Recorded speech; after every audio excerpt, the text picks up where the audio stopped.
Hey, it's Mema. It's Monday, so it's another Mema Reads Day, and we are still finishing I Wonder What a Rainforest Is. So last week we finished off at raisins, so we're going to learn a little bit about raisins. All right, hopefully the internet will stay up better than it did last week. Let's give it a shot and see. Okay, here we go. There are no such thing as a raisin plant, even though raisins are fruit. Did you know that? There is no raisin plant. That's because raisins are really dried grapes. Other fruits, such as dates, plums, apricots, figs, and peaches, may also be eaten dry. Dried fruits look wrinkled and shriveled, but they are delicious and make a healthy snack. These are grapes right here. How do grapes grow? Grapes don't grow on bushes or on trees. The grape plant has special stems called vines. Vines are slender, blendable stems that can climb. Little clingy roots grow out of these stems and attach themselves to poles, walls, and other supports. Grapevines climb with the help of special short, curly stems called tendrils. See tendrils right there. You see that? How it's really curly? There's some over here too. Isn't that amazing? Tendrils. The grape plant has small flowers that grow in tight clusters. They develop into shiny bunches of green, black, or red grapes. So here's some red ones. There's some green ones. This is showing the darker ones. After they are picked, some grapes are dried and made into raisins. Some are cooked with sugar and made into jam. Some are fermented and made into wine. And some are squeezed and made into juice. Of course, some are just eaten fresh off the stem. I froze for a second. How are fruits dried? For fruits to dry, their water must be removed. They may be spread out in the sun to dry or processed by special machines that remove their liquid. Dried fruits do not need to be refrigerated. Here's an interesting fact. If you soak raisins or any other dried fruit in water for a few hours, they will regain their shape. You'll have to try that. Oh, now let's talk about maple syrup. That sounds delicious.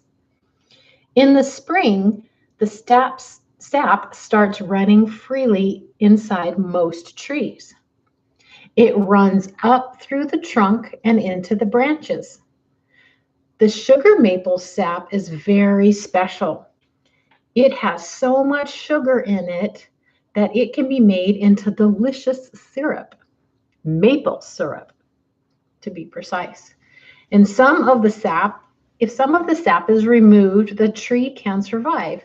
But if too much is taken, there is not enough to nourish the tree and it dies. So this shows you how they do the maple syrup. I do Monday reads for the kids on YouTube. Oh, that's cool. I was talking to Papa. Okay, so how do we get syrup from a tree? You see this little bucket right there? And there's like a little pipe inside of the trunk. Well, this is how they do it. In order to get at the sap, a hollow tube is pushed through the bark of the tree to where the sap is flowing. Okay, so that's that right there. A small bucket is hung at the opening of the tube to collect the sap. See the little buckets hanging right there, and you can kind of see the sap coming out. The sap is boiled long enough to remove most of the water. What remains is a delicious sweet syrup ready to pour on pancakes. Tell me more Okay, maple syrup isn't the only thing we get from tree sap. Rubber is made from a milky sap called latex. The bark of the rubber tree is slit and the sap is drained into containers. Fresh cuts are made every day or two. The sapodilla tree latex produces chicle, the main ingredient in chewing gum. Isn't that amazing? Okay, amazing but true. Animals have hearts that pump their blood and make it circulate through all without the help of a pump. Scientists don't agree about how this works. All right, these are going to be our last 2 pages for today. Now we're going to talk about water plants. So most plants grow on land.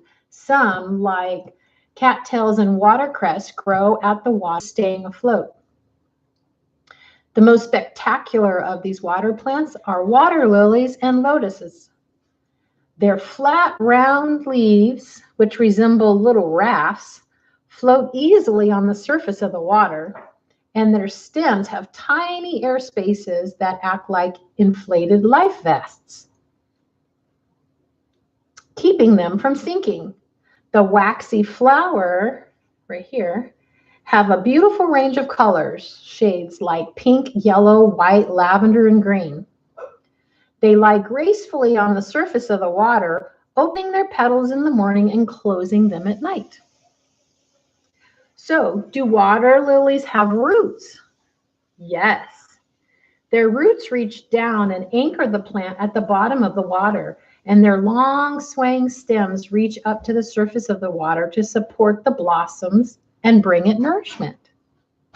Water lilies that grow in the Amazon forest in South America have leaves 6 feet wide. Wow. Larger than your dinner table top. And flowers 3 feet across. That's amazing. Lotus blossoms were considered sacred in ancient China. That's why so many Chinese antiques have lotus blossom designs. Last thing, here we go. Beware of the bladderwort. The bladderwort plant has underwater leaves that have little hollow bladders or air sacs to keep them afloat. But that's not all the bladders do. Each bladder has a tiny opening that works like a trap door. When a water insect or tiny fish swims by, the bladder sucks it in through the opening. Then the opening closes tight and the victim is caught inside. Why does the bladderwort catch fish or insects? That's an interesting question. The bladderwort makes its own food through photosynthesis, but it also needs special nutrients that it can get only from meat. So that's why this particular plant will eat fish or insects. Isn't that amazing? Plants that need meat to grow. That's pretty fascinating. Well, that's going to be it for today. So next Monday, we're going to learn about cactus. That sounds fun. So until Monday.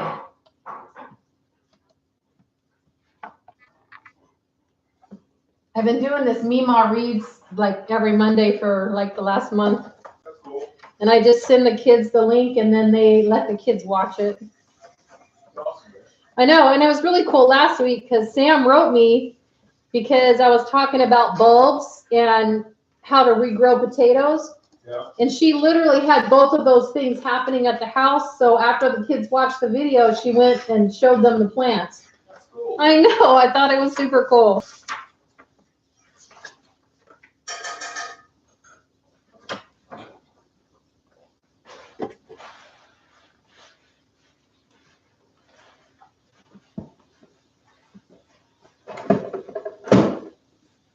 I usually do it in the morning, but because I got busy and then worked, I didn't have time this morning.